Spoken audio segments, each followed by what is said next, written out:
因为监控录像看得很清楚，那个老太太把这个钱塞到那个老头的袋袋里。你如果真诚的对了人家，至少你可以安心的对自己。我是冒着生命危险说。我特别在意，我觉得我可以掏心掏肺出去的人，我有时候都不知道原因到底是什么，然后就不再是朋友了。就是让你听得进去我想说的话，对，然后用一些话术。实用而已。你说的共情，不坦诚有的时候也是一种真诚。听说你们家最近那个有夫妻关系不太好，有。来，我来调解。而且在你的内心，你也觉得这两个早该离了。那你要不要那么坦诚呢？天下第一倒霉蛋。人生啊，你就是活到100岁，还有生活盲区。你这比喻不多，100岁变傻了，包括共情也出问题啊！我气的，哇，你老公怎么对你这样，对吧？讲的我心趴上的，我就传达给你。心趴是哪个部位？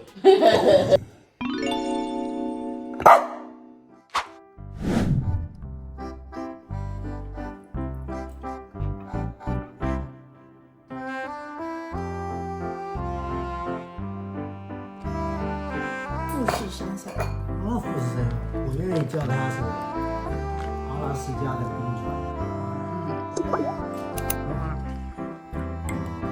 终于轮到吃甜品了。好，密密麻麻。好密密，赶快传一下这个，搅一搅。调一调。抹茶，嗯，很健康嘛，超级健康。酒酿的甜，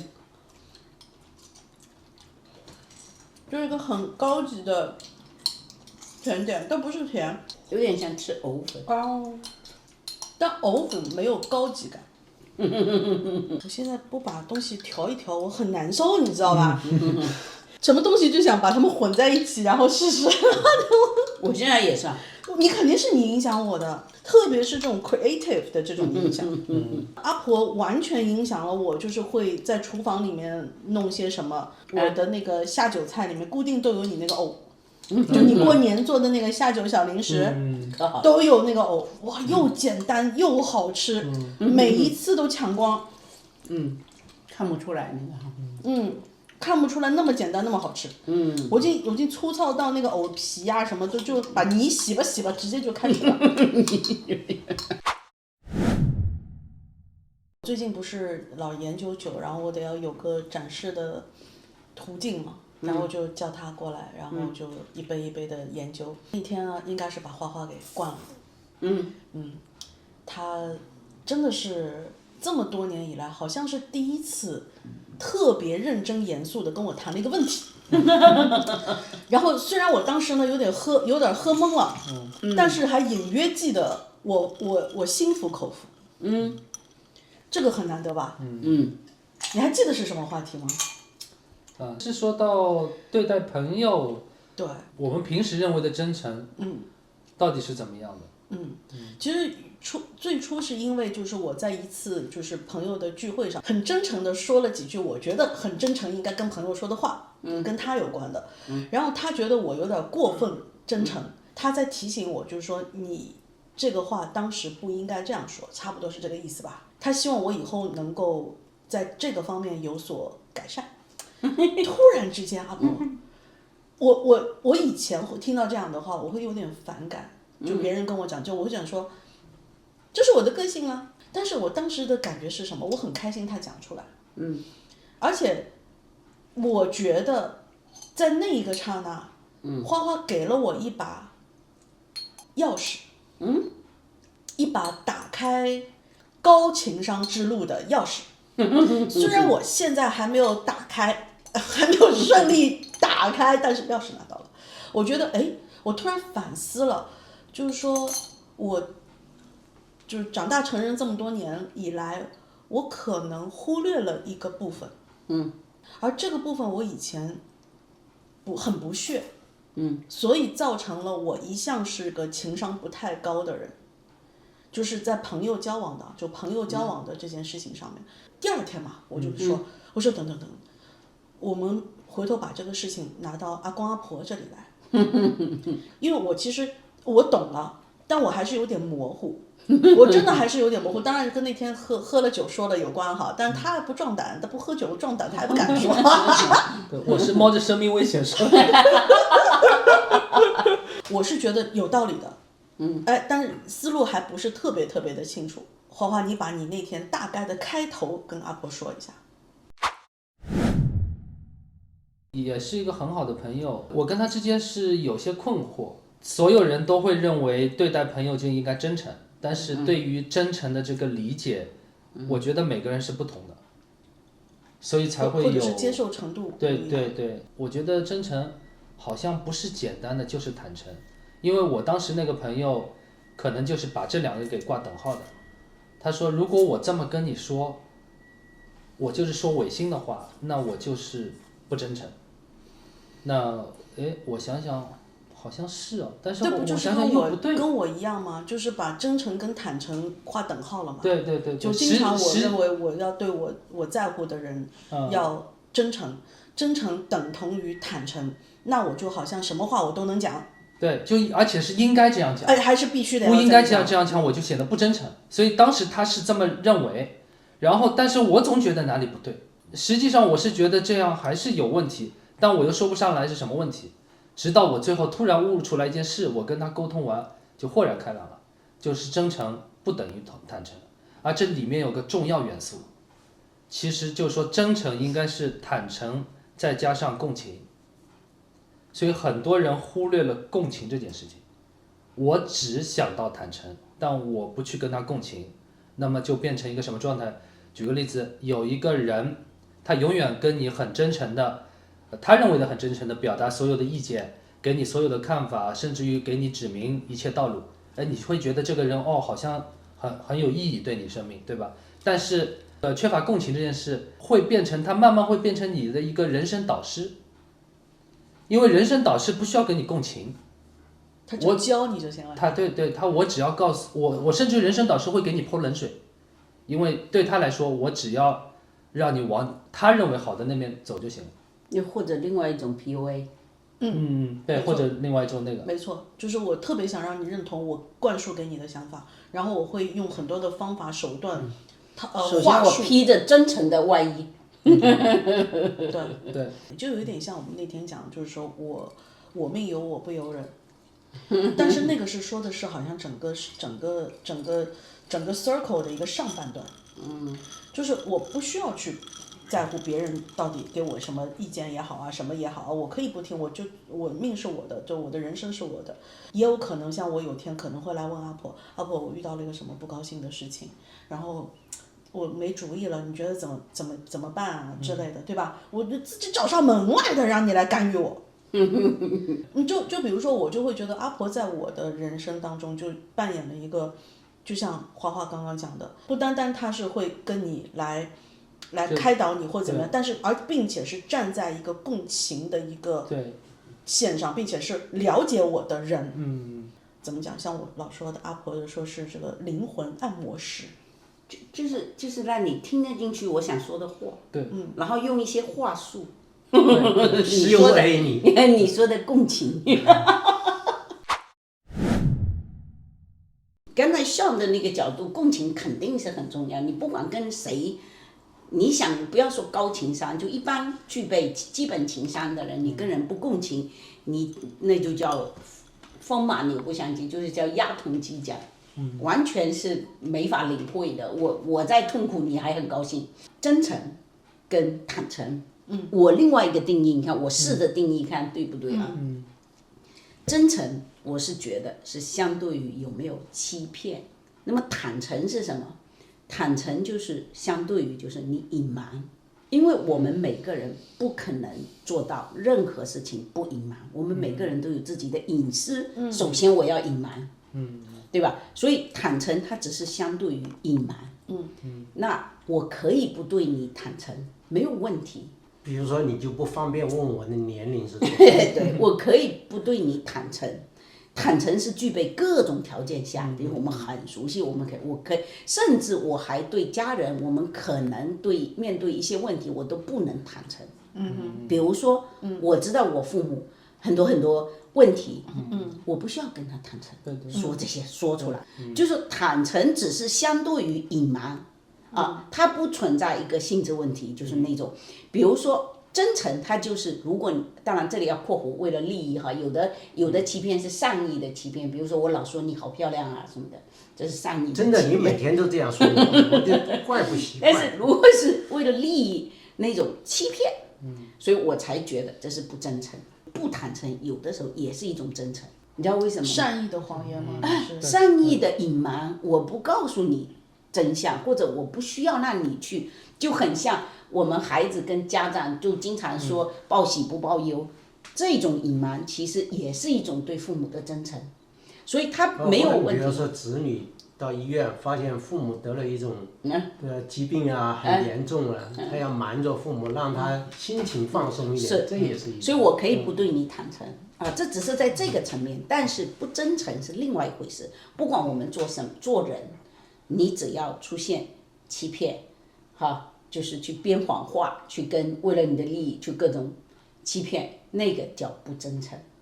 它是两种的，所以我是能接受不坦诚，因为坦诚是需要条件的，需要火候的，需要不是所有人都要坦诚的，也是时机的。就比如说我现在可以有一些事儿，我看着我不讲，但是可能我觉得时机够了，我再跟你坦诚，对吧？阿婆经常这样干。我不要，因为等你有的时候，因为那样子事半功倍。对，就你悟出来了，我再跟你讲。对，那你一点如果不开始，就等于有点像什么人家都还没有，他还在悟中的时候，你等于介入了人家的因果。对，你不要轻易介入别人的因果，他是每个人他是有因果的。阿公，你记得你曾经讲过一个故事吗？我跟你讲过很多故事。话说有一天，一个人到庙里，看见许多人在香火鼎盛之地向菩萨请愿。他发现，无论人们如何祈求，菩萨始终默不作声。他对菩萨说：“你什么都不说，什么都不做，就坐在那儿，这个菩萨我也能当。”菩萨微笑地说：“那你就来做一天试试看，但是有一个条件。”你只能看，不能说。这个人便坐上了菩萨的位置。不久，有一个人来拜菩萨，祈求出海平安。他下跪时不慎掉落了装有银子的钱袋，却并无察觉。许愿后便离去了。接着又来了一个人，也来许愿。发现地上的银子，便悄悄地捡走了。正当捡银子的人准备离开时，施主突然回来找钱，询问他是否看见自己的银子。那个人起了贪念，矢口否认。于是他们便争执了起来。这个时候，坐在上面的那个菩萨替身再也忍不住了，违背了承诺，开口指出了捡银子的人就是眼前的这一个。银子只好物归原主。失而复得的人带着银子便出海做生意。结果途中遇到了风浪，船翻人亡。真正的慈悲与智慧未必在于立即指出是非，有时沉默本身也是一种慈悲与智慧的表现，对吧？就是有的时候，为什么我们上一期讲了，为什么不去随便跟人提建议？我还没有完全领会，我现在录这一集，我彻底领会了，是不是这个意思？没错。因为你上次提到的那个事情，其实就有这个，你想想，其实是一样的。就是那个朋友投资的事情，对吧？朋友投资，我们假设说，这个朋友投资有几种可能性，一个是他什么都没考虑到的，对吧？你可能救了他，你以为救了他，好，但是还有种可能是，他的确什么都没考虑到，但是他因为这件事之后，他吸取了某些教训之后，他又再一次去投资，他成功了。对。但是你把他的这个因给破了，对，他其实影响了他之后的果。对，所以理论上其实是这样。因为这个东西呢，就是因果这东西，我们主要是摸不透，我们搞不懂，所以就变成你不轻易介入，就这个意思。所以你的坦诚也是这么一个道理。就是有的时候你没必要，你知道的，你觉得我要真诚，其实不会，你不会不真诚，你不坦诚，就像我同意你们说的，真诚不等于坦诚，你不坦诚不等于你不真诚。我真诚，我只对你，我不骗你，我没有为了我利益去伤害你，我欺骗你，那我就是真诚的。我只要内心对你好，我就是真诚的。但是至于我对你该如何的坦诚，这个是有度的。这个就关系到你要不要介入别人的因果。为什么不早点告诉我而且这个事故事？它不是多少高深的大道理，而是发生在我们每一个人的身边，每一天的日子里面都经常发生的事。包括父母对孩子的一些介入，朋友之间的介入，多种各样的介入，每天都在发生。其实我讲一个事情给你听，有的时候你会发现哈，这个事情要发生，它一定要发生的。我以前有一个朋友，就是他遇到了好多，就是人生最可怕，就俩孩子都没了，就是那种就极其倒霉的事情。然后你只要跟他只要出去，你知道他在那半年之间，钱包被偷了5次，就是被扒手偷了5次。那有一天我说我们俩一起去买衣服哈，那我就跟他讲，你今天无论如何，我死盯着你的钱包。我死盯着你的包，你怎么都得护在手上。我们到商业城那里去买，那正好我就一路盯着哈，结果我去试衣服，就在那刹那间，他还是被偷了。这个就说你盯不住，就我转进去，我还跟他讲，你看了他怎么回事，还是被偷，就很奇怪的发生的事。我非常感觉他身上有一个很神奇的一对，件他一个很神，出差去上高速坐车吧，本来是你去的，本来是我去，结果你没去，他去，他去高速公路上出车祸，他整个就被从车里面甩出去，甩到哪里你知道吧？他可怕在哪里？就是他还能，就命太大了，就是当时是说好了，他们出差带我一起去广东跟那个别的地方，要出差，那好，我不知道为什么哪根筋搭错了，我自己的处长。他不太乐意让我去，就说你还有一个事情别的事儿，就是能不能不去？那好，我就不去嘛。结果他去，去了那个车轮飞了，就是在高速路上那个车轮有一个飞出去了，然后这个车打转把他甩出去，高速路不是有2条两向的吗？双向的吗？这边一向那边一向嘛，他飞到对面那一向去。而且是什么？中间那个栏哈是刚好是矮，它是超过在上面飞过去。如果撞到中间就撞它飞到对面，而且还要在那个时段没有车过来。高速路如果有车过来，回家面目全非，都不认得。现在人好好的。现在好好的，所以而且他人看得很开，就是说他是一个神奇的存在。那你想想看，在他身上。我就发现我不轻易能跟他说话，为什么？我就很害怕，我给他一个什么，就像他不知道待会下一秒会发生什么，因为他发生了太多的事情了，所以他这个事情也给我很多的感悟，就变成我不轻易去说什么，因为你看哈，就是我说你钱包你看住啊，你看住，我转身换一个衣服，他还是丢了，但是也许这是好事啊，他是一个神仙来人间历劫的。你想想看哈，他也许这个钱丢了以后，他就不能做某件事情。而且得反复丢。就是说你好不容易带着钱打算去做了，又丢了，等等，就死活不让你完成这一件事情。对，好奇怪哦！你看别人出差从来单位都没什么，他另外一次出差也是出车祸，他出了2次车祸，很神奇，特别有意思。坦诚不坦诚不是问题，我们有很多的事情，我并没有跟我们的朋友坦诚，对，因为我觉得时机不到，不一定是，而且有些是不必要的，不必要，也是对朋友的一种保护，有的时候，对，你不必要让他知道这么多这个让人担心的事情，不需要，为什么要让人介入？就像那些做间谍的，我把国家机关一个秘密告诉你。等于就把这个负担交到了你的身上，对，你卸不掉啊，你知道吗？有的时候坦诚是很可怕。做生意，还有你要不要把你的底价告诉你客户啊？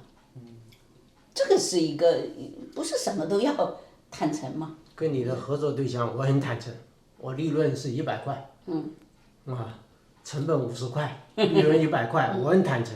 这个很容易理解。这肯定。其实我们刚刚纠结的问题就是纠结在好朋友之间，他纠结是在就你认为比较亲的人之间。你只要做到，我对你是真心对你好，我不想欺骗你，也没有隐瞒你，我也没有为了我利益去伤害你，你就是真诚的，你就是对的。至于你要跟他讲到坦诚到什么程度，我不能容忍的是不真诚，就你骗我，但是我可以容忍的，你可以不告诉我你的事情。奥马利亚你这公人牙哦，讲福州话都讲出来了。他讲的这一点啊，我确实非常赞同，总结的非常有高点。过奖，其实他说的就是，其实所有的本质就在于真和假之间。真诚嘛，就是真的诚意。你如果是假的诚意，那就不用说，那就不存在真诚这个问题。对，我只是。其实我觉得呢，坦诚有些东西其实只是一种方式而已，它不代表一种实质性的东西。坦诚的话，其实它是一种表达，其实它是为了描述说我对某个人，我对你是真诚的，但是你的描述并不能真正代表真诚，有的时候你可能是掩盖。我觉得人跟人之间交往，其实重要的不在于一种表达的内容，而是在于你一种行为的内容。这个就是体现在真诚不真诚，而不在于坦诚不坦诚，这不是本质的。对，你最重要的，你真正的你是怎么对待你朋友？因为你其实你如果是真诚的，其实人跟人之间只真诚，他是会体会的。有的东西语言不会表达出来，但是你如果说不是真诚的，你就是用语言去表达很坦诚的，其实你是想覆盖一些东西，其实你达不到这种效果。我是这么觉得，还是在行，不是在言。我觉得基本上是这么一种想法，是不是？对，叫敏于行，纳于言。我觉得。所以你说情商高不高，不是你，当然能说会道也是一种情商，你可能不说也是一种情商。你先不说，就是让子弹飞一会儿。我们老讲这句话，为什么你那么急着去坦诚呢？那去投诚，不用急着坦，因为什么？他不是说我别，因为我还是那句话，你对你自己的认知，你能确定吗？我首先对我自己经常怀疑，我自己不一定能够有那样的认知，所以我为什么急着去告诉你该怎么做？急着去告诉你我的想法，其实就是假话不要说，真话不全说。对，看情况说，对，也要看情况，你要看什么真话，对吧？又来了，又一说就是，我就马上想到那个因果了，你知道吗？就是，有时候真话真不能说啊。有些真话是真话，都不应该是你说，不应该在这个时候说，时间地点。他很有意思。我现在为什么真话不能你说吗？他是这样子的。比如说比如婆婆，就她有什么问题，婆婆应该是什么？她不应该站在她那边指责我，就不能跟我很坦诚，因为确实，比如说就是我坏的话，她也不是这样的，她一定是先指责她的孩子，这事情就顺了。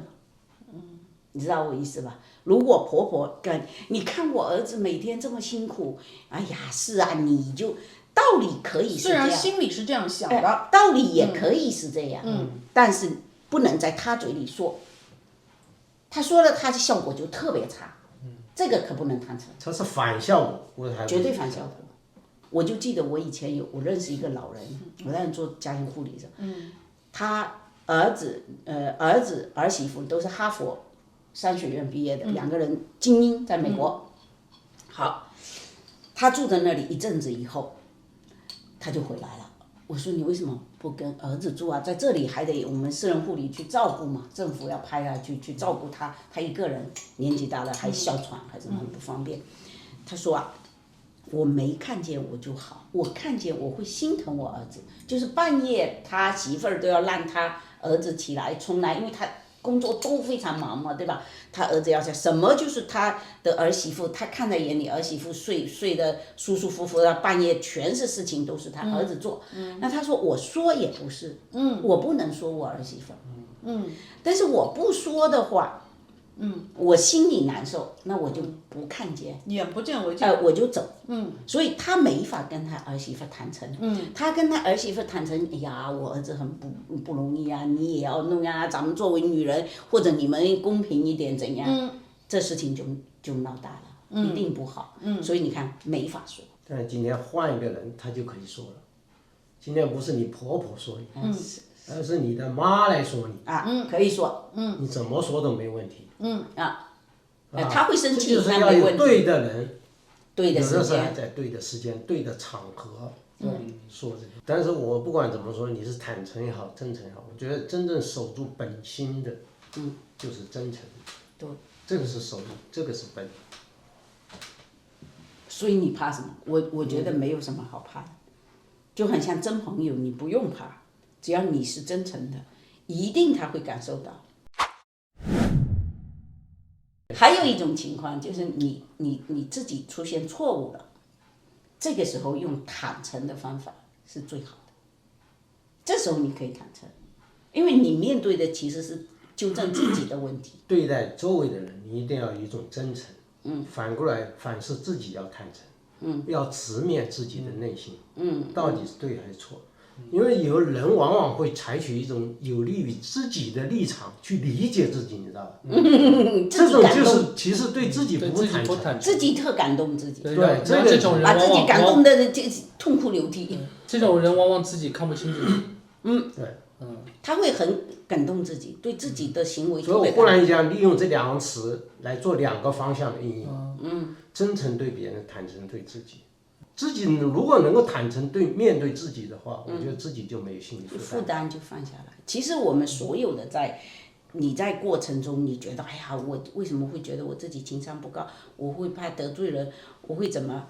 其实都是你自己有时候负担太重，我觉得没有必要。好朋友哈，他一定在这一点上，首先是相信你是真诚的。如果他不相信你了，那你做什么都是不是对的。你如果真诚的对了人家，至少你可以安心的对自己。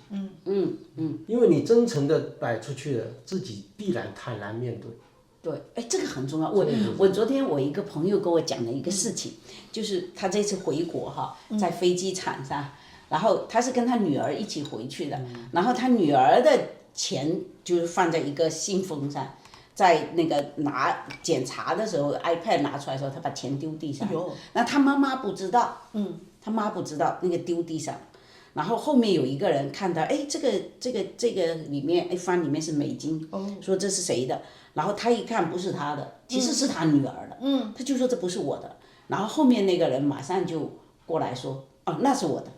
然后他当时就觉得很奇怪，你刚才还问我说是不是我的，你怎么现在又变成是你的？那就拿走了，拿走了以后回过头，当然就是他女儿说我是我的，然后这下赶紧就回头找他，人家不承认，然后就去找那些监控录像，都看得清清楚楚是被那个人拿走了，但是他后面就不承认，其实事情也就算了，因为马上要登机了，因为也没有特别多的钱，然后这个事情就过了，后来回来，其实怎么想这个钱不要了，那来不及，你要登机了嘛。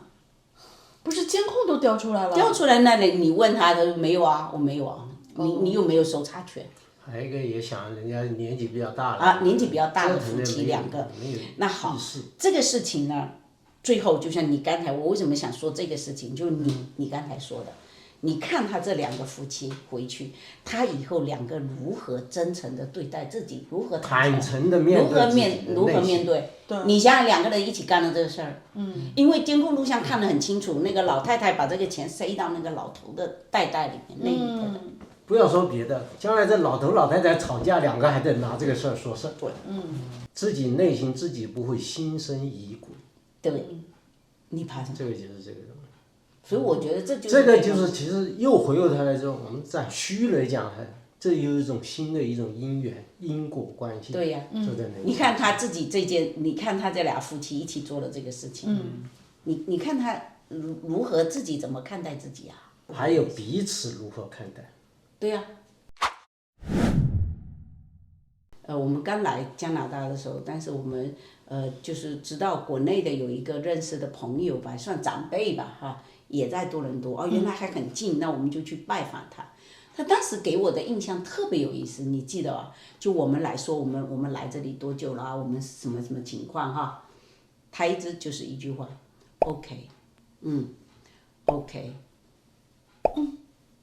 然后你当时会觉得他不坦诚，就我跟你说了这么多，你至少要表示，哎呀，有什么需要我帮忙？为什么？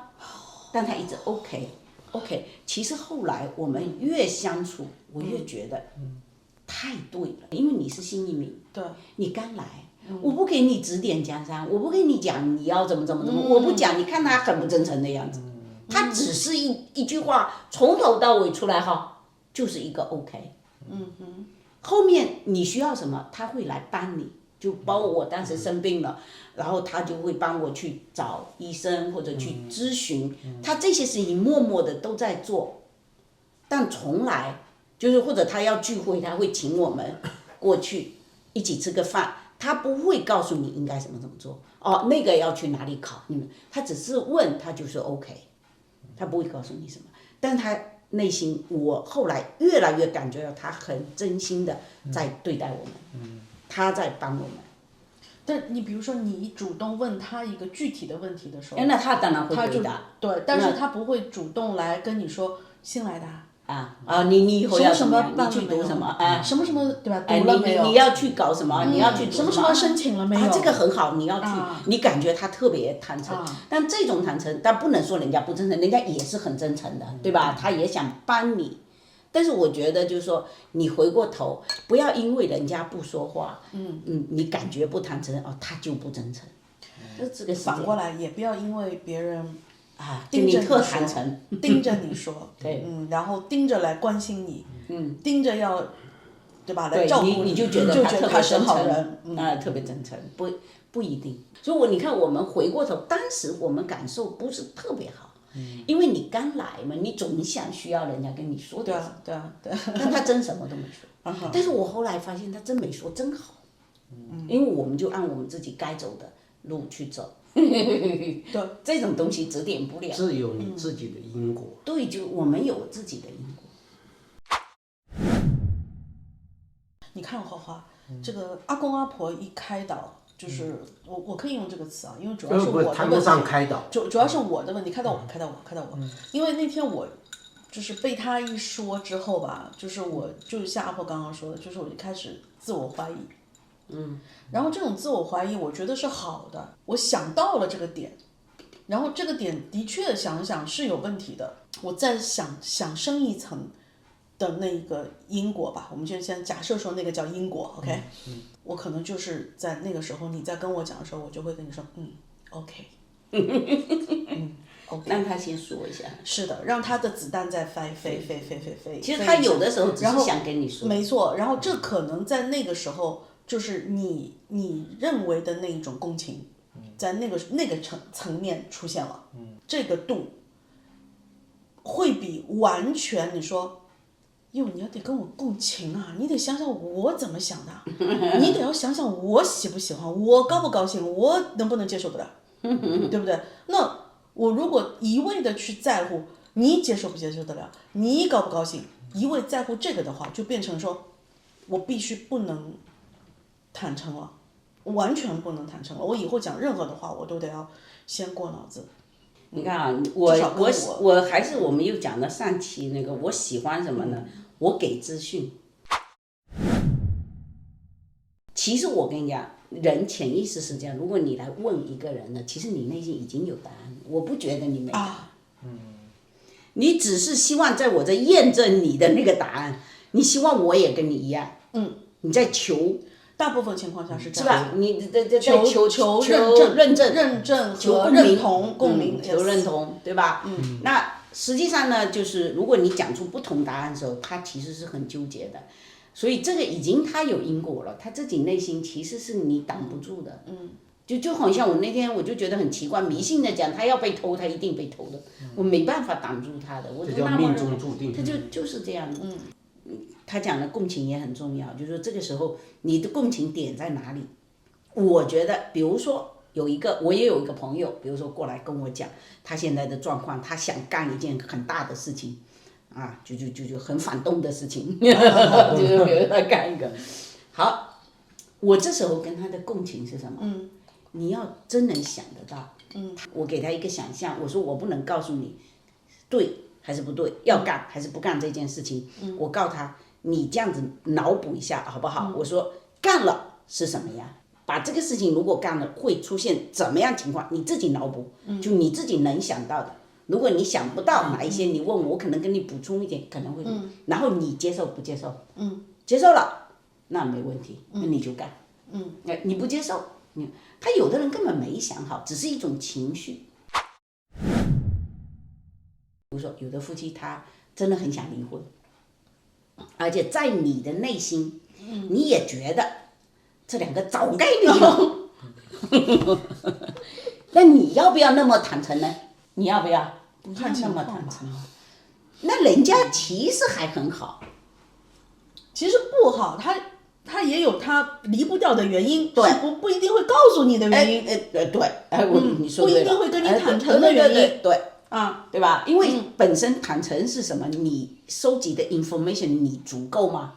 你本身信息就不对等哎，他并没有把所有的告诉你，他只是挑一部分讲。你在这个被挑过的上，你跟他大坦诚讲你的事情，这事情所以你别急，因为也不是他故意隐瞒你，他真的有的时候，比如说像阿婆你刚刚讲的，如果一个朋友来问你我要不要离婚，但其实是可不可以说他心里已经有答案了？都是有答案的啊，只是说最大的可能性就是他没想好，后果他能不能承受，就是这样。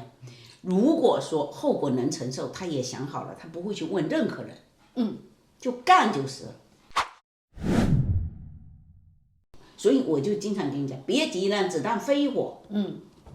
你经常压制住我邪恶的冲动。不是，他真的，他因为除了这个事情很急嘛，人家问你我的 emergency 医院怎么打电话，那是另外一回事啊。就人家就讲，比如说我生意上事情、投资上的事情，对吧？你或者说我人生上的事情，不要主动的去探听，叫什么？好奇害死猫。你看父母跟孩子。我们都知道儿孙自有儿孙福，你何况朋友，他一定有他的答案，只是你掌握不了他整个内心的，你掌握不了，你不知道，你包括我问他我也不知道他很多时候的真实想法，他不会完完全全，你想想看，你脑补一下，我一天到晚我跟他很坦诚好不好？就天天的跟我说。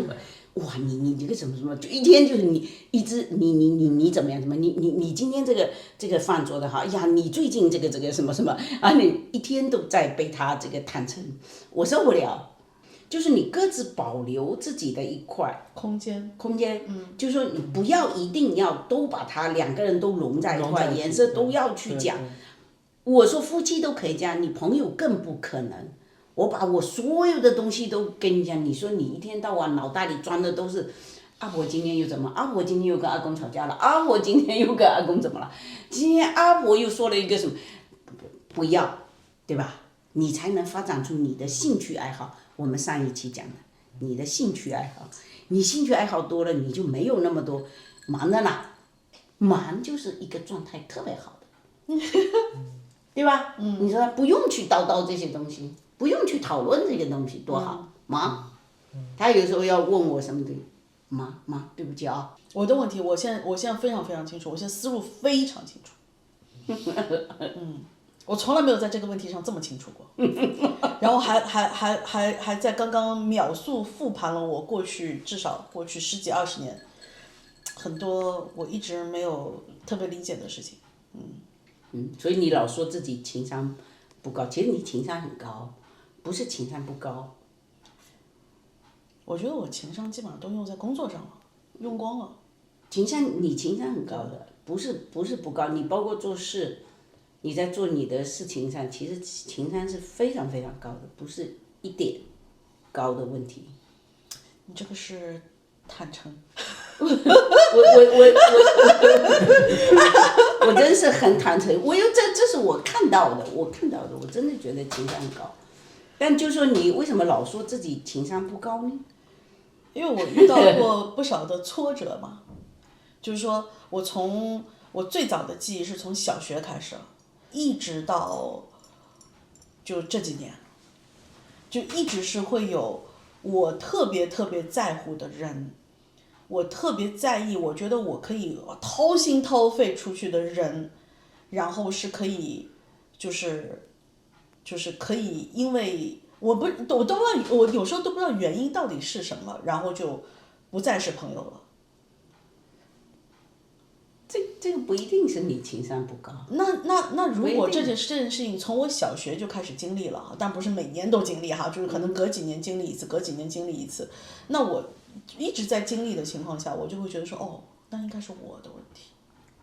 不要自己给自己带。他这是勇于承担责任的问题。对，那我觉得我改你说让我去就是比如说痛改前非，我好像也没有改的这个点。对啊。然后那我唯一能够做的事情就是我把我自己封闭起来，那我就少交点朋友，我就少跟人掏心掏肺。不必要。我觉得就我只是在说交往上。我想说的是什么？就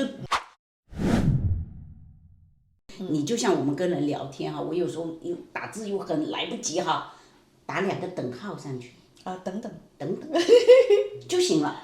其实等等也是给你自己一个思考的一个时间，对吧？因为你如果任何事情你不等等，你马上说出去的话，那个就是不成熟的。其实我是这么理解阿婆的话，其实你其实如果对方是很明确的希望你给他意见，这个时候你要考虑这件事情。如果不是的话，其实不存在，就你自己想。包括之前那个朋友，他没有真的一定要来问你，他只是告诉你了，就是我有个什么计划，他其实都没有问你，你是怎么想的，他只是告诉我他对吧？有这个计划。你能不能给我点建议？因为那时候不存在这种。他也没有说要我给他建议。对，那么这种情况下，其实就变成你要考虑要不要所谓的这么。我现在知道，我以后再有类似的事情，我就会说，哦，是吗？你真棒。对。我告诉你啊，我跟你讲一个跟你有关的事情。啥？有一天我问你，我在编辑，我说这个就是那个能不能有英文转换啊什么之类的，就那配音嘛。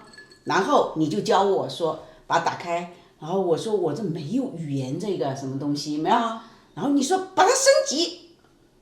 有没有？你说你这个还太旧的版本你马上把它升级。我有印象的，这是对吧？因为我用旧的版本，所以他那个时候呢是还允许我们字幕，就是不要花钱的。因为我后来交钱，我跟他不知道为什么他还叫我一直交嘛，不知道哪个地方出问题了。后来我就是旧的，他就可以不要花钱的，我就用旧的来翻译字幕，你知道吧？然后你告诉我升级，你这个什么旧版本多久了？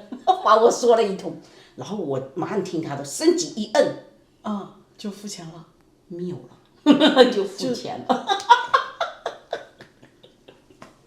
但是这个当然因为无所谓啊，因为我后来我就换成那个自己原来的。我当时就应该跟阿婆说等等。对。我想告诉你，就是说我们在你很确定跟人说一件事情的时候，你看，就连你玩的这么转的，你都有盲区。其实阿婆想表达就是，即使你自己都觉得这么确定，他其实不一定真的这么确定。就在当时那个盲区，那个 gap 在哪？你都还有盲区。一方面是别人他有没有真实的表达他全盘的东西，你能不能全面了解？第二，我们自己的盲区在哪里？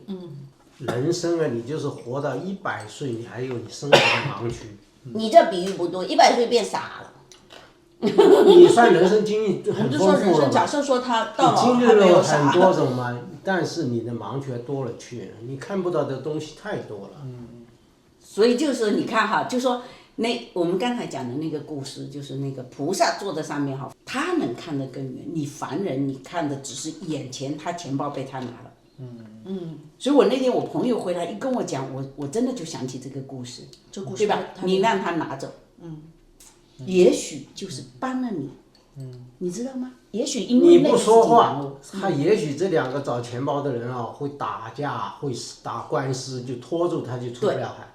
但是你这个事情一下子解决了，拿着钱他就买完补给以后就上就出海就出海了。就比如说有一些人他为什么出国啊？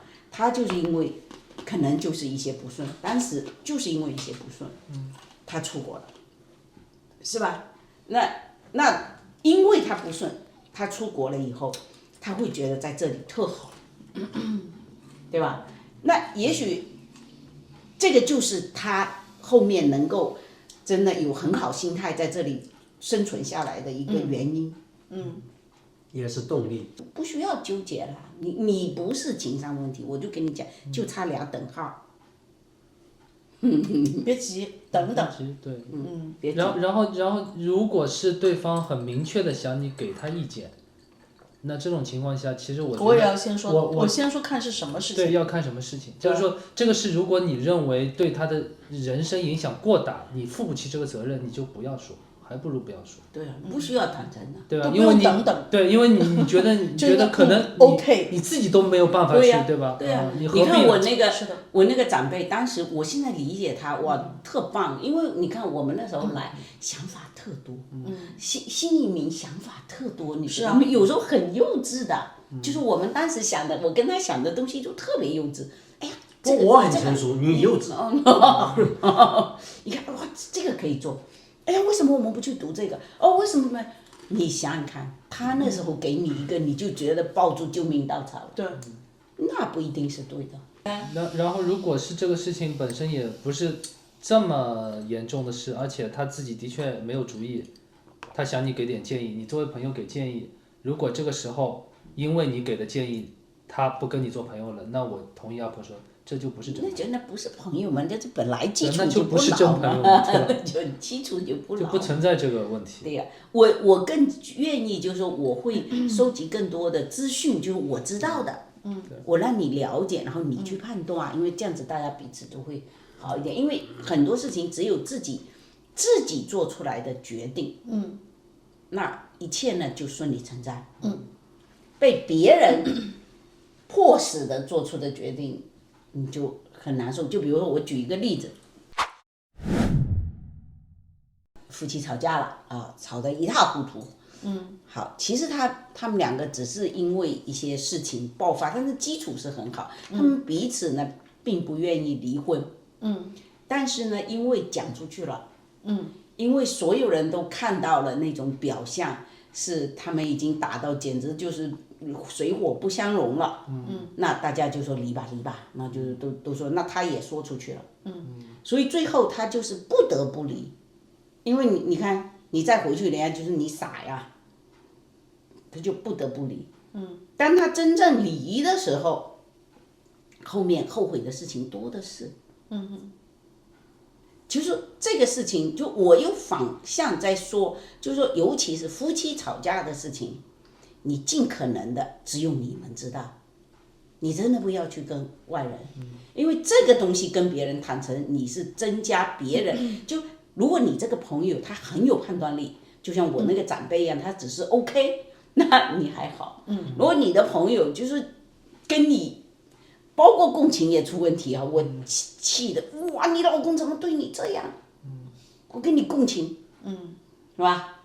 我要帮助你，你跟他离，这个事情有的时候，如果他不愿意呢，就有时候就被逼了，所以他自己做决定是最好的。还记不记得我有一次跟你们聊天的时候，说到我国内一个朋友，就去年回国的时候，跟我一起中学一起的，就是特别要好的朋友，然后她就告诉我，她因为她老公欠了一屁股的债，她老公还用了她的信用，然后又欠得一塌糊涂，把房子什么都抵押了，真的哇惨到我觉得我是她可能都要考虑要不要跳楼了，就这种状态。然后几个月之后，我的另外一个朋友来告诉我说，他问他借钱，他问我有没有问我借，我说他没开口，但我说他问你借了吗？他说我告诉他我可以送一点钱给你，但很少，但借你要的那个数字我借不了，借没有那么多给你，然后他就来跟我，因为他知道我们关系特别特别好，他问我知不知道他们家的事情，那我说我知道的是他告诉我，结果我们俩一对，口供有一点对不上，大致方向差不多，但是很多的细节是不对的，对，就意思就是说他们夫妻俩，他马上就跟我讲，我就告诉你，我当时已经想到了，他们夫妻俩应该有一些他们自己达成共识的东西，是他们觉得没有办法对外说的，然后。那他就会说出去很多的不同的版本，因为他到处借钱也好，到处周转也好啊，怎么样？我自己心里面也已经明白了，就是这个是他们夫妻之间的东西，他们有他们不能说不真诚啊，就是他们可以不跟你坦诚到那个程度，他可以不坦诚，那不坦诚，我又要想借到钱，我肯定还可能需要优化一些事件哈，不能说编啊，只能是把一个事情优化一下，就为了方便能够让他周转，方便让他能够问朋友、问亲戚借到钱，所以清官难断家务事，所以尤其是你遇到家庭的事情，没错，别那个，哪怕是我觉得哪怕是跟自己很近的，甚至是自己亲戚，甚至是自己父母，对，我真的有遇到过朋友的父母闹离婚，还闹到我这里来的，来找我谈主持公道。我是真的，当时我也没有心思主持公道，我说不清楚，我也不知道谁对，这公说公有理，婆说婆有理，那是。就不要去主动的干预别人的人生。对，我同意。对，因为你干预不了。对，你像花花说，就是说你的朋友就觉得你是他的救命稻草，来问一下你意见，这个可以说我们可以坐下来聊一聊意见这个事情。掰开了，揉碎了，把你就聊一聊，可能出现的情况。其实就是我觉得阿婆说的对，其实这个时候你也是给他就像两个情况，帮他你认为的分析出有什么什么可能，就我所能知道的，然后最终决定是你自己的，对，因为你只能每个人只能对他自己的人生负责，所以这个时候可能就像说他如果自己去看，可能看不到一些问题，而我们帮他看，大家综合一下，有这些可能，你遗漏了这个问题，那个问题，这个问题你有没有想过？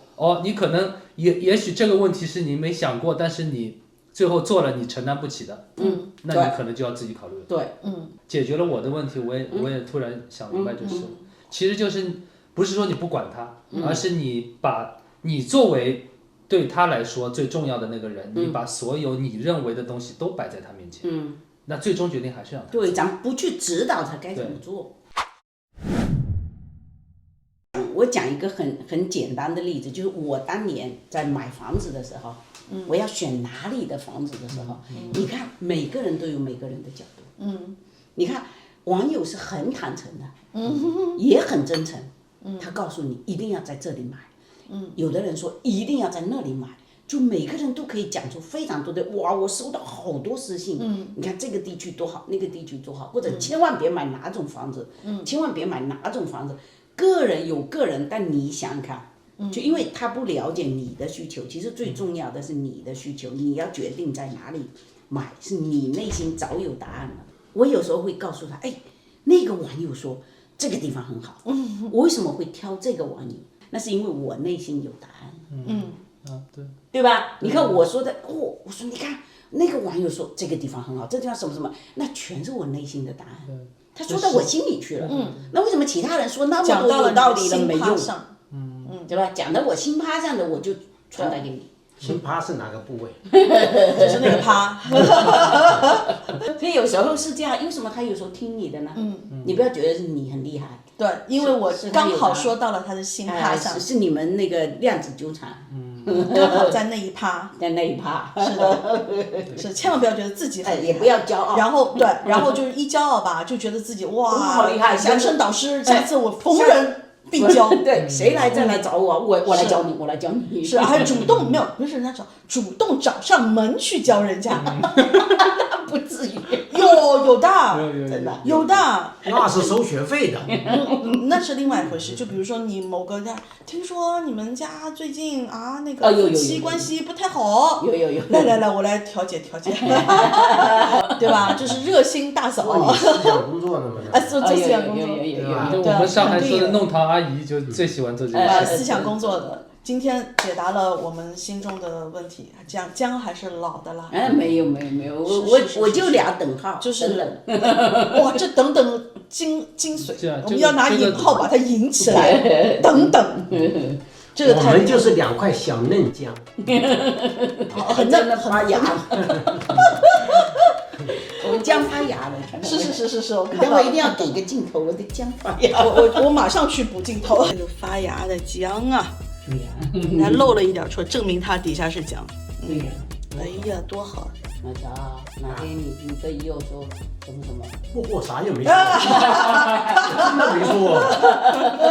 我就跟阿公打2个套不出来，等等，真的没说。他下次要告诉什么，你就说让子弹再飞一下。对，那你飞一会儿。阿婆说了，让子弹再飞一会儿。阿婆说没有。